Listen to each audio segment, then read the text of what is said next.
মাসে কান্নাকাটি করতেন আর এই দোয়াটা বেশি বেশি পড়তেন। আমরা অনেকে বলি হুজুর আমরা পড়তেছি, কিন্তু সাহাবায়ে কেরামের মতো পড়ি না। তাদের ভিতরে যে আমলের চাহিদা ছিল সেই আমলের চাহিদাটা আমাদের মধ্যে নাই। তাদের মধ্যে নেক আমল করার যে স্পৃহা ছিল সেই স্পৃহা আমাদের মধ্যে নাই। তাদের মধ্যে নেক আমলের যে আগ্রহ ছিল সেই আগ্রহটা আমাদের মধ্যে নাই। আমাদের মধ্যে না থাকার কারণে আমাদের হালত এমন। আমি আপনাদের সামনে আয়াতুল কুরসির একখানা আয়াত তেলাওয়াত করেছি। আল্লাহ রাব্বুল আলামিন এই আয়াতের মধ্যে আল্লাহ তাআলার পরিচয় তুইলা ধরেন। আজকে যে বিষয়টা নিয়ে আলোচনা করা হবে, যেহেতু সামনে রমজান মাস, রজব মাস চলতেছে, আল্লাহকে চেনা, আল্লাহর পরিচয় লাভ করা, আল্লাহ তাআলা আয়াতুল কুরসির এই আয়াতের মধ্যে বলেন, আল্লাহু লা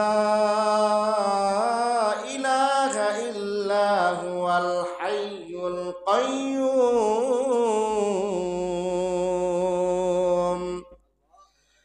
লা তাখুযুহু সিনাতুন ওয়ালা নাওম।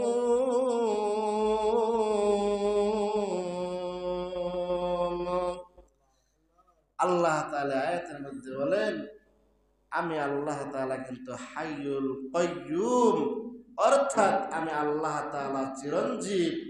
লা তাখুযুহু সিনাতু ওয়ালা নাওম, আমি আল্লাহ তাআলা ঘুমাবো অনেক দূরের কথা, আমি আল্লাহ তাআলার তন্দ্রাও কোনো সময় আসে না। জোরে বলেন সুবহানাল্লাহ। ভাইয়েরা আমার, এক আল্লাহর বান্দা 32 বছর ধরে চুরি করতেছে। কয় বছর? 32 বছর ধরে চুরি করে। চোর হিসাবে সে মনে করে MBBS পাস করছে। চোর হিসাবে 32 বছরের চুরির জিন্দিগিতে সে একদিনও দরাত খায় নাই।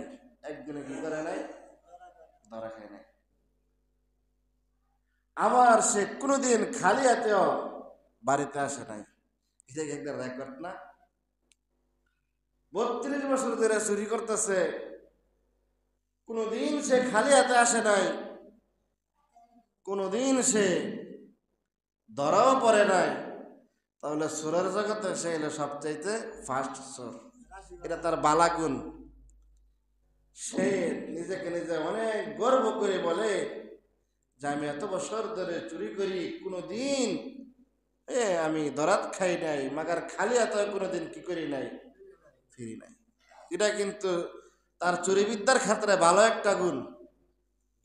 হ্যাঁ, আমরা তো আমগো এলাকায় যে চোর 2-3 বছর পরে পরে মামলা খায়, হ্যাঁ, জেলা যাইতেছে, জেলা যাইতেছে এই অবস্থায়। কিন্তু তার যে চুরির যে স্পৃহা, যে আগ্রহের সাথে যে কাজ করে, সে কোনোদিন ধরা তো খায় নাই, মাগার খালি হাত কি খায় নাই। ভাইয়েরা আমার, কিতাবের মধ্যে পাওয়া যায় দীর্ঘ 32 বছর পরে যখন এক বাড়িতে গেলেন চুরি করার জন্য, ওই বাড়িতে গিয়া আদা থেকে মতান্তর 1 ঘন্টা পর্যন্ত গড় তন্ন তন্ন কইরা বিশ্রাইছে, কিছুই পায় নাই। এবার চোরে ডাক দিয়া বলে, 1 ঘন্টা পর্যন্ত ঘরের মধ্যে কিছু বিশ্রাইলাম, ঘরের মধ্যে তো কিছুই পাওয়া যায় নাই, আমি তো কোনোদিন খালি হাতে ফেরত যাই নাই, ধরাও খাই নাই। যদি আরো দেরি করি তাহলে মনে হয় ফজরের আজান দিয়া ফেলবে। আমার যদি কিছু নিয়ে যেতে চাই তাহলে আরো দেরি করতে হবে। যদি এমনি জায়গা